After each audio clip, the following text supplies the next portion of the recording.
So I'm Mara Mills, and I'm a professor of media culture and communication at Steinhardt. I've been in Steinhardt about 12 years now, and I'm co-director and co-founder with Faye Ginsberg in the Anthro department of the NYU Center for Disability Studies.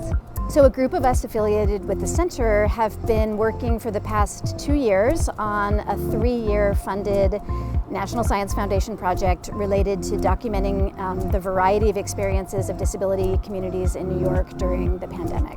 So part of this project is a 16-chapter edited volume that we're finishing the writing for this summer. We're tentatively calling it How to Be Disabled in a Pandemic. The chapters are written by NYU professors, grad students, disabled community members, and a whole host of other collaborators. So disability has been at the center of the pandemic.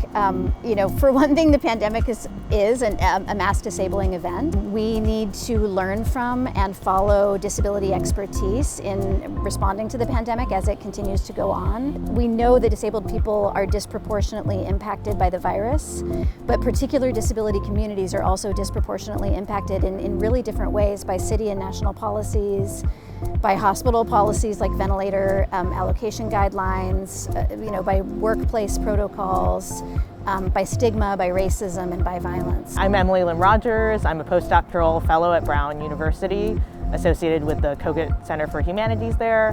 I also received my PhD here at NYU, and I worked for the NYU Center for Disability Studies for 3 years. So I'm contributing a chapter to How to Be Disabled in a Pandemic.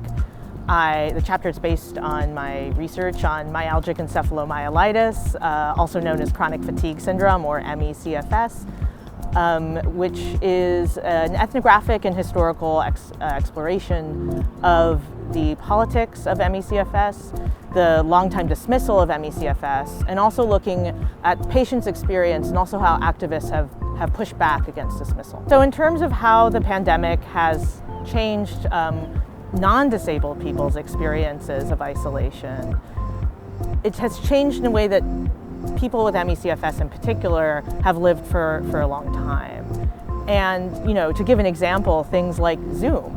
I conducted most of my fieldwork over Zoom, and I had been doing that since 2016. And everyone was still having to get off Skype and download Zoom. People with ME/CFS likewise have socialized remotely over Zoom, and we all know that Zoom parties that we went to, especially in 2020.